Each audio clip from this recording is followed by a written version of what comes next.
Hey YouTube, Time itself here. The new Battlefield 4 Fall Patch is out. I've been getting back into the game, having a lot of fun. So let's talk about the patch and the current state of Battlefield 4. It almost feels like a new game now. The changes to gunplay in the Fall Patch seem more significant than the changes going from Battlefield 3 to 4. And also, with all the altered maps in Rush, I know I'm going to get many more hours of fun out of Battlefield 4.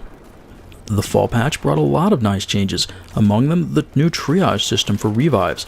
It seems to have completely changed the way people view the revive system, and I'm reviving more, I'm getting revived more often, I'm seeing teammates who are being revived more often. Suddenly it's a thing in Battlefield 4. I don't think they made any changes to the mechanics of the revive system, rather they just gave players more information to deal with the tricky, troublesome, and often very frustrating parts, and that's great. Well, let's talk about gunplay. They seem to have turned down the aim assist quite a bit. Now, there is still aim assist, it's still there, but it's much less noticeable.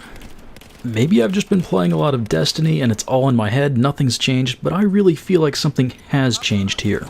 Especially the whole snap to target aim assist thing. Suddenly, I can't just walk around with iron sights or low zoom scopes, look at a guy's general direction who's fairly far away, lock on and know my bullets are gonna hit. I view this as a very positive change, but it is going to take a while to get used to and see how it affects gameplay overall. The first thing it's making me do is reconsider my choice of optics in various situations, where before I would just always take the Cobra, maybe the Coyote, because I knew I just snapped a target and my bullets would go where they needed to. Now I have to consider maybe a mid-zoom optic if I'm going to be working at slightly longer ranges. I'm not a fan of the mid-level zoom optics, but I have to consider they might be more useful now. Still, in the meantime, I think I've been going with the HD33 so I could put a magnifier on it, and that was working out okay for me. One of the hotly anticipated features of the Fall Patch was the high-frequency network updates, and it seems to have helped things a bit, but it has not eliminated kill trades. DICE never said it would, but for anyone who was speculating it might, no, it doesn't, not at all. Anytime you get in a fairly close range, face-to-face gunfight, there's a modest chance that it'll end up in a kill trade. Now, it's nowhere near as bad as Destiny, which is absolutely horrible for it, but again, it's still a thing in Battlefield 4. And yes, I have forced high-frequency updates to on instead of auto. So it's a positive change, but all in all, it's still a Battlefield game, and it still has its Battlefield issues, like not being able to run over this little tiny ledge. Why is there still a window there? No. That's Battlefield, though. And as it's still Battlefield, there's still lots of sniping. The high-frequency updates may have made this a little more satisfying. I'm still a terrible sniper, but there's still plenty of games you get into a squad and see that your entire rest of your squad is all recons, and they're all sitting way back from the action. Yep, still Battlefield. Many bugs have been squashed, but there are still obviously quite a few left.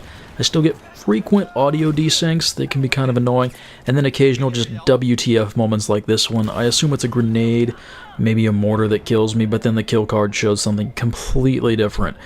I like that DICE added a ready system into the game, but it still doesn't mean that everything will be loaded when you start the game.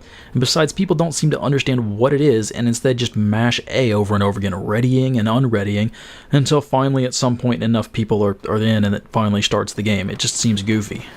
So Battlefield 4 is still Battlefield 4, but in a lot of ways it feels like a new game. The changes to the gunplay, how the reticle stays in the middle and doesn't bounce all over the place with the sight, how we're seeing lots of revives again. I mean, I got a little sick of them in Battlefield 3, they were a little too common, but it's nice that they're actually having a role in Battlefield 4 now.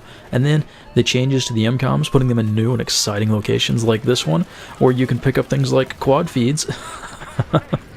Especially that BMCOM on the 4th base of Golmud, the one that used to be up next to the cliff, where all the defenders really needed to do was level the buildings next to it, and it would be really hard for the attackers to get on the same level as that cliff.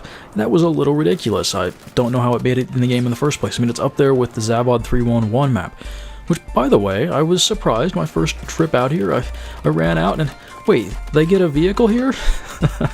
Anyway, guys, thanks for watching. I'm going to go back and play some more Battlefield 4. Hope you enjoyed it, and I'll see you later.